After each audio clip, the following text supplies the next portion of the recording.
Hello and welcome to the John Ark Show. Today's episode is called Selling a $50 million House. On this episode, we're going to answer some viewer questions. Before we begin, I want to encourage you to subscribe, like, comment, and follow us. We're going to have a lot of great celebrity interviews coming up, so I encourage you to click on the notification bell so you can be notified every time we upload a new episode. I'd also like to tell you about a service called HollywoodIsCalling.com. It's a great service that allows you to purchase live phone calls from your favorite celebrities. So check them out. It's something you can buy for yourself or as a gift for somebody you know. A live 15-second call is $19.95 and a live 30-second call is $29.95. HollywoodIsCalling.com. Now, let's get started. Here's today's first viewer question. My wife and I watch a lot of reality TV real estate shows, and I'm seeing a lot of agents selling really expensive homes and making a lot of money in sales commissions. How much harder is it to sell a $50 million home than it is to sell a $500,000 home? Well, that depends on what type of home it is, how hot the market is in the location it's located in, how motivated the buyers and the sellers are. Right now, in some places like Manhattan, it can be very difficult to unload a $50 million property because everyone wants to get out of New York and very few people want to move there for all the obvious reasons.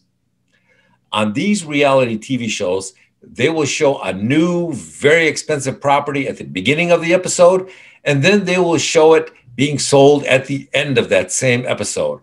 But what people don't realize is that very oftentimes it can take months to sell a property. And then when they finally do sell it, they just edit it into the same episode so that it makes it appear as though it was done quickly. The brutal reality is that the larger the property, the longer it usually takes to sell. Here's something else people don't really hear a lot about. You know, those really tall, new super skyscrapers that people are selling and moving into in New York? Well, a lot of people are buying them and then moving in, and then they find out that there are horrific problems living in those skyscrapers. Some of these skyscrapers are so tall that they are swaying back and forth so much that it's causing the elevators to seize or lock up. Other problems include garbage chutes that are so loud that when the residents put some plastic garbage bags into them for disposal, it sounds like a shotgun blast, and it wakes everybody else up on the floor or everybody else who hears that garbage bag passing by to the next floor. Another problem is the loud creaking and banging sounds that tenants hear emanating from the walls whenever the wind blows. Apparently, these tall new skyscrapers sway so much that it's causing damage and noise that is so significant that it's waking people up in the middle of the night. There are stories online about celebrities paying $15 or $20 million to buy a new high-rise and then selling it a year later because of the problems mentioned above. Here's another strange phenomenon that a lot of people don't like to talk about. A lot of the tenants in these buildings don't like to publicly disclose or discuss the problems they're having because many of them are secretly trying to sell their apartments and get out while it's still possible to do so. The problem with that is that a number of tenants have already filed lawsuits because of these problems, so it's getting more and more difficult to keep these problems a secret from prospective new buyers. Next question. It looks like a lot of people are making a lot of money day trading stocks, like stocks like GameStop and other opportunities. What do you think? Well, I don't give investment advice, but here is what a lot of people are witnessing. Day trading is very speculative, very risky. You're essentially spinning the roulette wheel and hoping to make money. You're hoping a stock's price will increase. While there are some people making some money, there are also an awful lot of people out there losing a ton of money. Now, the media loves to hype it up when somebody wins the money, but it doesn't really shine a lot of light on the losers because that is so bad for business. It doesn't really promote the fantasy of sitting down at your computer while wearing shorts and eating a bag of potato chips and turning $100 into $1,000,000. That's just not part of the fantasy they all sell. The only people who consistently make money in the stock market are the big traders who engage in front running. That means they get preferential treatment because their business arrangements allow them to get ahead of the order flow, and this allows them to benefit from all the retail orders that are coming in behind them. That's like being told today what tomorrow's lottery ticket numbers will be. Only instead of getting a 24-hour head start, the big guys only need 1 or 2 milliseconds, and that's the only head start they need, and that's enough to make them obscenely wealthy. When an investor pays $50 million for a piece of art or $75 million for an apartment in a high-rise, it's usually because they are making so much money that they can't keep it in their savings account because cash loses too much value when it sits in the bank. So they need to park it in assets like art or real estate that they hope will appreciate rather than lose money over time. Next question. What's a great business that nobody ever talks about?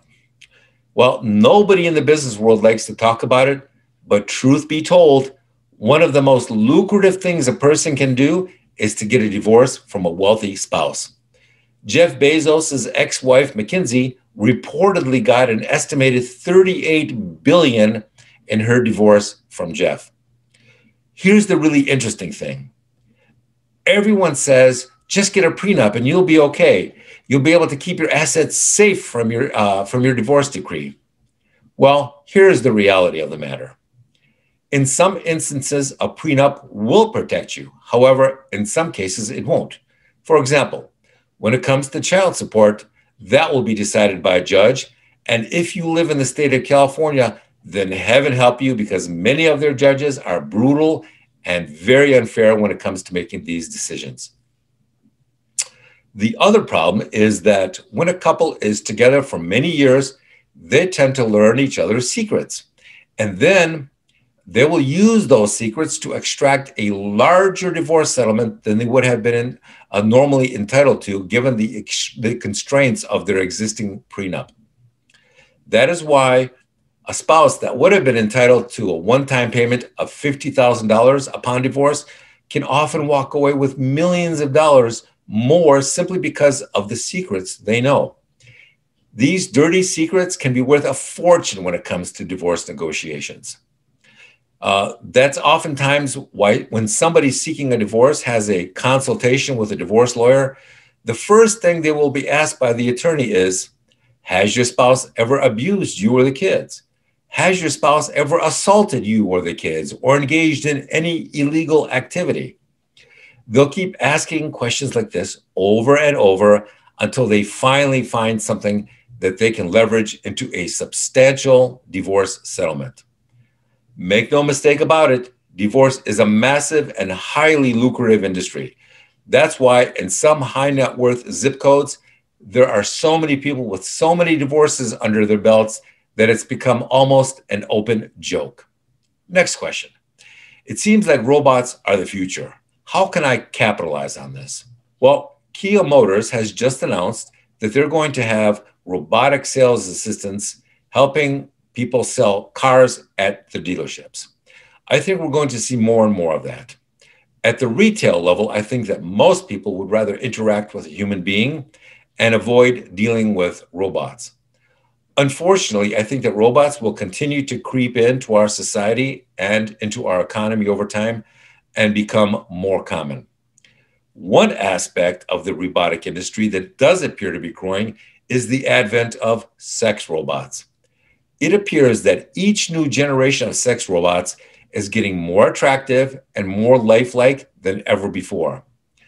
I believe we are fast approaching a point where sometime in the near future, robots will look and feel very human, and that will make being with them almost like being with a human partner. When they do evolve to that level, I believe that society will have to reconsider its laws, its ethical and moral beliefs towards this sort of activity.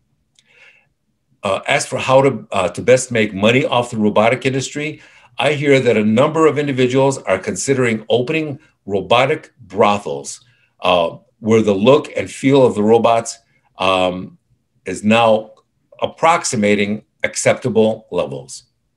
Here's an interesting question for you. If you're having sex with a non-human robotic sex worker, is that really prostitution, or is that more like getting on a ride at a theme park? At that point, what's the difference between climbing on a robot and climbing on a roller coaster? I'm sure that decision will have to be addressed by the courts at some point. Next question. Is it true that some people out there are making more money placing legal bets on sporting events than ever before? That's true sometimes, but there's also a lot of people losing money placing sports bets. That knife cuts in both directions. I want to thank our viewers for watching and tell you that we're going to have more great celebrity interviews and more breaking news stories coming up in the future. So we want to encourage you to subscribe to our channel and click on the notification bell so you can get notified every time we post a new story. Thank you for watching.